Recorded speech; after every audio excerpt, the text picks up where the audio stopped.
Estamos aqui hoje na TV PUC Campinas para apresentar o programa Campinas, os desafios da metrópole. Hoje com o tema Corrupção como prática social. E compondo a mesa temos o professor Dr. Pedro Rocha Lemos, professor e diretor da Faculdade de Ciências Sociais, o Dr. Fernando Viana, promotor de Justiça Criminal, e o professor Dr. Luiz Paulo Rouanet, professor da Faculdade de Ciências Sociais da PUC Campinas e líder do grupo de pesquisa Ética e Justiça. Para começar, eu queria pedir a cada um dos integrantes da mesa que fizesse uma definição breve de corrupção. A ideia é discutir corrupção não só na esfera da política ou na esfera, vamos dizer assim, da esfera pública, mas a corrupção como uma prática social, como algo disseminado na sociedade, tanto para homens públicos e, vamos dizer, homens e mulheres comuns. Então a gente pode começar com o professor Pedro, que vai fazer as suas considerações iniciais. Tá, esse tema de corrupção, hoje, ele é muito em voga, né, por conta do que nós estamos passando aí na sociedade brasileira. Mas é importante que nós estejamos passando por essa discussão, porque nós estamos numa democracia, né? E na democracia, né, existe uma sociedade que cobra uma opinião pública, um ministério público. Então, existe essa evidência, né? Mas corrupção, desde que existe sociedade, né, não só a brasileira, né, a corrupção ela sempre esteve presente nas formações sociais, né, das mais simples às mais complexas, né? Se você for pegar na experiência ocidental, desde a antiga Grécia, né, a corrupção sempre é algo que vai contra aquilo que é tido como um acordo definido por uma ética, por uma moral, onde as pessoas buscam alguma coisa para o convívio social, né? E do interesse, aqui leva em consideração também a dimensão privada, mas o interesse público é o fundamental para as pessoas terem a sua boa convivência. As pessoas que traem esses princípios, que traem aquilo que foi definido pelo coletivo e que buscam resolver problemas pessoais e particulares, isso a gente chama de corromper, né? Estão corrompendo uma determinada ordem que foi definida coletivamente pelo grupo, né? Então eu vejo muito por aí. E aí, durante o debate, a gente vai aprofundando e trazendo um pouco essa discussão para os nossos dias. Veja, e essa questão da corrupção, efetivamente, há uma preocupação muito grande do nosso ordenamento com a questão da corrupção. A Constituição Federal ela traz uma série de normas, uma série de definições a respeito da corrupção, a respeito de atos de improbidade administrativa, atos praticados por políticos, atos praticados por funcionários públicos. Isso traz na legislação infraconstitucional também. Então você tem definições no âmbito criminal, daquele que recebe uma vantagem, o funcionário público que recebe uma vantagem, mas você tem também a corrupção do particular, aquele que, por exemplo, oferece uma vantagem ao funcionário público. E ainda, sem ser no âmbito criminal, mas no âmbito mesmo do direito público, da improbidade, você tem uma série de legislações definindo o que vem a ser os atos que possam caracterizar atos de corrupção, atos que possam caracterizar atos contrários ao interesse público. E, nesse sentido, o Brasil tem um arcabouço legislativo, eu entendo que bom, a respeito disso, tentando coibir todas essas formas de corrupção que existem no nosso país. Eu já queria puxar um pouco essa questão para o âmbito de uma questão que foi muito debatida durante algum tempo, que é a questão da identidade nacional, né? Mas que eu acho que ainda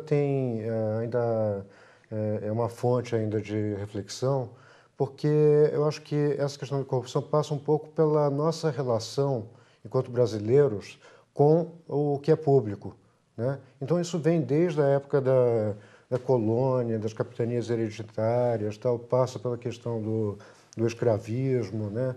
A questão da relação com a metrópole, tudo isso aí vai ajudar a formar, por assim dizer, o que nós somos, né?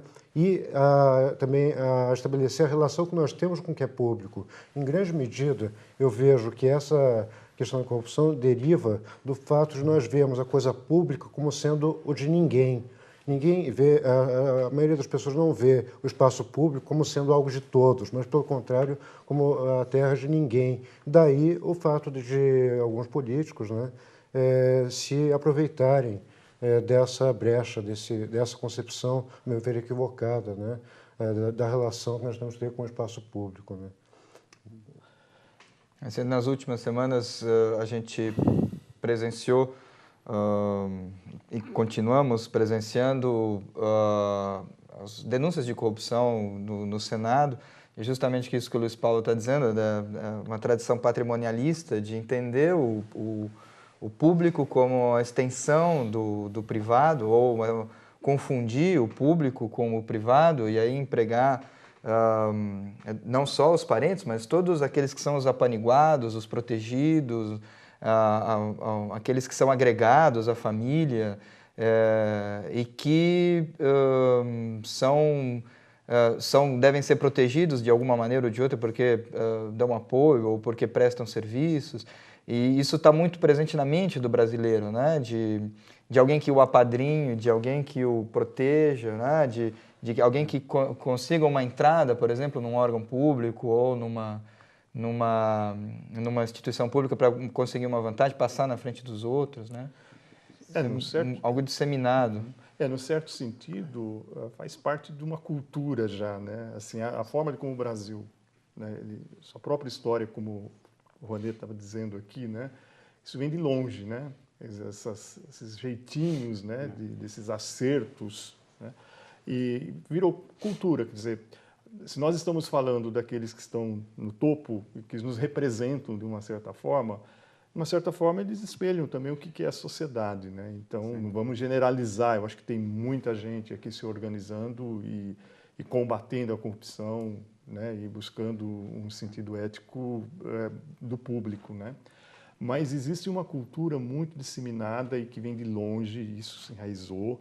E se enraizou, né, é uma coisa muito mais complicada de se trabalhar, porque a gente vê que se esses corruptos estão ocupando determinados cargos que nos representam, é porque as pessoas que votaram, muitos por ingenuidade, mas uma boa parte vota querendo tirar pequenas vantagens também, né?